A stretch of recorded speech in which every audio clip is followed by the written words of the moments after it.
ஆண்டவராக இயேசு கிறிஸ்துவின் நாமத்தில் என் அன்பின் வாழ்த்துக்கள். இந்த காலை வேளையில் நம்முடைய தியானத்திற்காக நாம் தெரிந்து கொள்கிற வேத வசனம் 2 தீமோத்தேயு புஸ்தகம் 4ஆம் அதிகாரம் 17ஆம் வசனம். கர்த்தரோ எனக்கு துணையாக நின்று. பவுல் அடியார் அவர்கள் சொல்லும் பொழுது இப்படி சொல்லுகிறார்கள், கர்த்தரோ எனக்கு துணையாக நின்று நான் பிரசங்கித்ததை எல்லாம் நிறைவேறும்படி செய்து சிங்கத்தின் வாய்க்கெனை தப்புவித்து. அப்ப கர்த்தரோ எனக்கு துணையாக நின்று. இந்த காலை வேளையில் நாம் ஆராதிக்கிற தேவன் நம்முடைய இரட்சகர், நம்முடைய மீட்பர், நமக்கு துணை செய்கிறவராய் இருக்கிறார் என்பதை பவுல் அடியார் தன்னுடைய அனுபவத்தை காண்பிக்கிறார். He want to show his experience with the God, how he is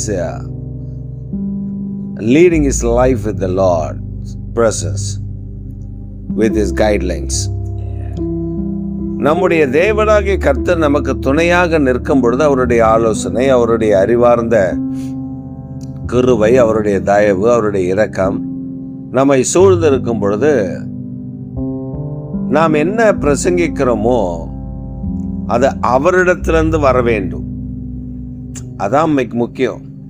நாம் பிரசங்கிக்கிறது தேவனிடத்திலிருந்து வந்த பிரசங்கமாய் இருந்தால் அதை அவர் நிறைவேற்ற வல்லவராய் இருக்கிறார்.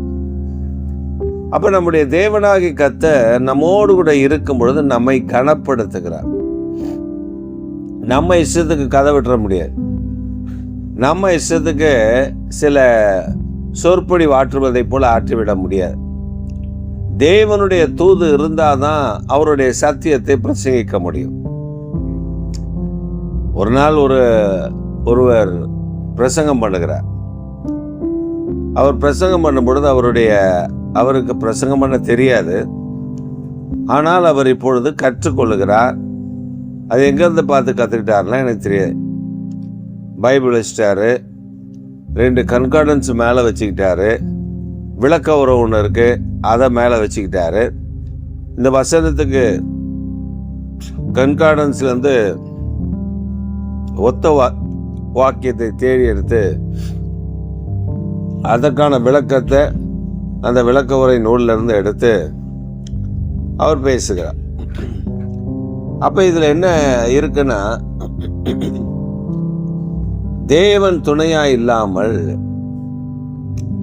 நாமெல்லாம் ஏதாவது ஒரு கப்சாலஜி கதலஜி இதெல்லாம் விட்டோம்னா அங்க அந்த வார்த்தை நிறைவேறாது.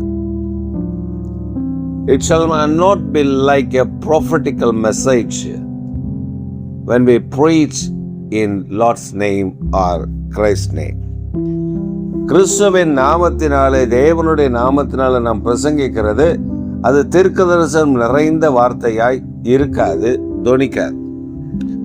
நாம் தேவ சமூகத்தில் காத்திருந்து ஜெபித்து ஆண்டவர் நமக்கு தருகிற வார்த்தையை எடுத்து அதை ஜனங்களுக்கு பிரசங்கிக்கும் பொழுது அது தேவனுடைய வார்த்தையாய் இருக்கும். நாம் பிரசங்கிக்கிற இந்த வார்த்தையை கர்த்தர் கவனத்தோடு அதை நிறைவேற்ற போதுமானவராய் இருக்கிறார். ஏன்னா கொடுத்தது அவர் தான். அப்ப சிங்கங்களின் வாய்க்கு தப்புவிக்கிற அந்த கிருபையும் நமக்கு தருகிறவர் அவர் தான். தீங்கை எதிர்த்து நிற்கவும் பலன் தருகிறவர் அவர் தான். பவுலடியார் சொல்லும் பொழுது இப்படி சொல்லுகிறார், எனக்கு துணையாக நின்று. ஆண்டவர் எனக்கு துணையாக. அப்ப நம்முடைய வாழ்க்கையில கர்த்தரை, இயேசுவை துணையாக வைத்திருக்க வேண்டும். அந்த அனுபவம் நமக்கு வேண்டும். அப்பதான் நிருபங்கள் ஆனாலும் சரி, அப்பதான் வசனங்கள் ஆனாலும் சரி, அப்பதான் செய்தி ஆனாலும் சரி, அதை நாம் தெளிவாக பிரசங்கித்து கர்த்தருடைய நாமத்தை உயர்த்தி விட முடியும். இந்த காலை வேளையில நாம் ஒரு காரியத்தை அறிந்து கொள்ள வேண்டும். தேவன் தம்முடைய வார்த்தையை வெளிப்படுத்தி அவர்களை வழிநடத்துகிறதை அனுபவ ரீதியாக தான் சொல்ல முடியும். Without an experience with the Lord, we cannot explain what's happening in my life. அவரிடத்துல ஒரு எக்ஸ்பீரியன்ஸ், ஒரு அனுபவம் இல்லை என்றால் நாம் மற்றவர்களுக்கு அதை விளக்கி சொல்லிவிட முடியாது. கர்த்தரோடு நடக்கும் பொழுது என்னெல்லாம், எப்படிப்பட்ட நன்மைகளை கர்த்தர் நமக்கு தருகிறார் என்பது. இந்த காலை வேளையில நாம புரிந்து கொள்ள வேண்டிய ஒரு காரியம், தேவனுடைய வார்த்தை ஆம் என்றும் ஆமேன் என்றும் இருக்கிறது. அப்ப நம்மை குறித்து நம்மிடத்தில் ஒரு வார்த்தையை கர்த்தர் தருகிறார் என்றால் அது ஆம் என்றும் ஆமேன் என்றும் ஆண்டவர் அதை நிறைவேற்ற வல்லமையுடையவராக இருக்கிறார். நம்ம சந்தேகப்படாம நம்ம பிரசங்கிக்கிற ஒவ்வொரு வார்த்தைகளும் ஜனங்களுடைய இருதயத்துல அது அவர்களை தேற்றுகிறதாக, ஆற்றுகிறதாக, அவருடைய காயங்களை மாற்றுகிறதாக அமையும் என்பதில் மாற்றமே இல்லை. கர்த்தர் தம்முடைய ஜனங்களுக்கு ஆறுதல் அளிக்கிறவர், கிருபை அளிக்கிறவர், தயவழி அளிக்கிறவர். ஒரு சமயம் ஒருவர் எனக்கு கால் பண்ணியிருந்தார். அப்ப நான் அவங்க கால் பண்ணும் பொழுது எனக்கு பல அலுவல்கள் வேலை இருந்தாலும் அவங்க யாரு என்னென்ன பார்த்ததெல்லாம் கிடையாது. அந்த நம்பர் என்கிட்ட இல்லை, அந்த நம்பர் தெரியாது. சரி, இருந்தாலும் நான் அவர்களுக்காக கொஞ்சம் நேரம் ஒதுக்கி நான் அந்த காலை எடுத்து அவர்களோடு கூட பேசின பொழுது பல காரியங்களை அவர்கள் மனதுருக்கத்தோடு அழுது கொண்டே சொன்னார்கள். ஆண்டவர் எனக்கு ஒரு அற்புதம் செய்ய வேண்டும் என்று சொன்னார்கள். நானும் அவர்களுக்காக ஜெபித்தேன். ஆனால் என்ன ஒரு சிக்கல் அதில் என்றால், அவர்கள் ஒரு குறிப்பிட்ட பாவத்தில் கட்டப்பட்டிருக்கிறார்கள். அந்த பாவத்திலிருந்து வெளியே வர அவர்களுக்கு மனம் இல்லை. அதாவது தமிழ்ல ஒரு பழமொழி சொல்லுவாங்க, கூடுக்கு ஆசை மீசைக்கு ஆசை. மீசை இருந்து கூழ் குடிச்சா மீசையில் ஒட்டும். அதாவது கூழ் மீசையிலும் ஒட்டக்கூடாது, ஆனால் கூழும் குடிக்கணும் முடியாது, வாய்ப்பே இல்லை. அப்ப அவங்க அந்த பாவத்திலிருந்து வெளியே வர மனம் இல்லை. இப்ப ஒவ்வொரு முறையும் அவர்கள் கால் பண்ணும் பொழுது, அவர்கள் பேசும் பொழுது, அந்த பாவம் எனக்கு இப்பதான் பண்ணுது, இந்த பிரச்சனை இப்படி வந்துருச்சு, நான் என்ன பாச செய்யுது அப்படின்னு கேட்டால் நம்ம அவங்களுக்கு ஆண்டவரிடத்தில் ஆலோசனை கேட்டு ஆண்டவரிடத்தில் ஜெபிக்கிறோம். ஆண்டவர் சொல்லுகிற காரியங்களை அவர்களுக்கு விளக்கமாய் சொல்லிவிடுகிறோம். அதற்கு அவர் கீழ்ப்படியாமல் அடுத்த முறை கேட்கிறார். ஆண்டவர் அவர் சொல்லுகிற சில விஷயங்களை உடனுக்குடன் அங்கே ஆண்டவர் நடப்பிக்கிறார். ஏன்னா கர்த்தர் அதை சொல்லி அதை நிறைவேற்ற வல்லவர் என்பதை நான் அறிந்திருக்கிறேன். ஆனால் இவங்க பாவத்திலிருந்து மாத்திரம் வெளியே வர முடியலை, மனம் இல்லை.